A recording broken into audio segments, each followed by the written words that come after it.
बकसर जनल सहलिया ना छपराटी कलना बलिया ना बकसर जनल सहलिया हम आपन सुनाई कहानी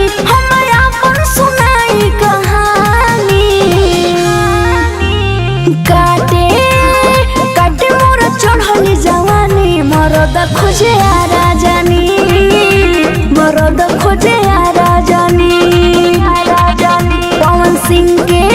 पवन सिंह के पसंद कइले बानी मरद खोजे आ राजानी मरद खोजे आ राजानी मरद खोजे आ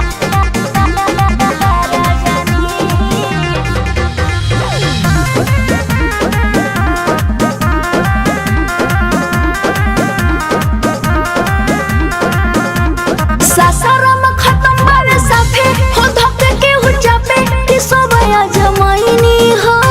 भभुआ में बबुआ ना मिले हो बाड़े सब ढीले हम कोई बेर गईनी हो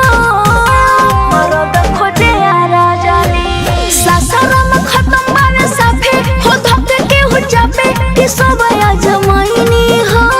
भभुआ में बबुआ ना मिले हो बाड़े सब ढीले हम कोई बेर गईनी हो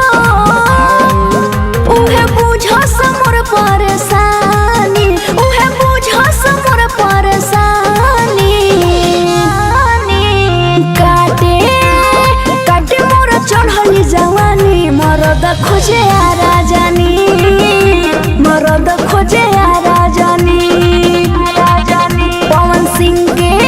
पवन सिंह के पसंद कइले बानी मरद खोजे आ राजानी मरद खोजे आ राजानी मरद खोजे आ राजानी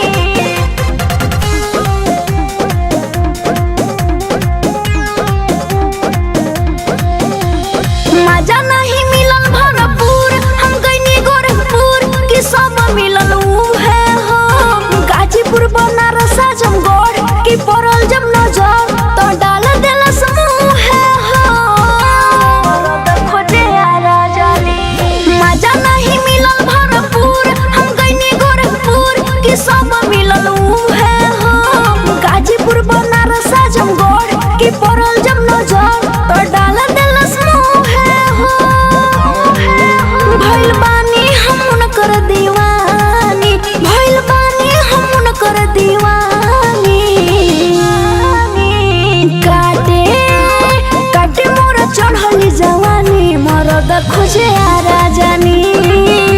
मरद खोजे आ राजानी पवन सिंह के पसंद कइले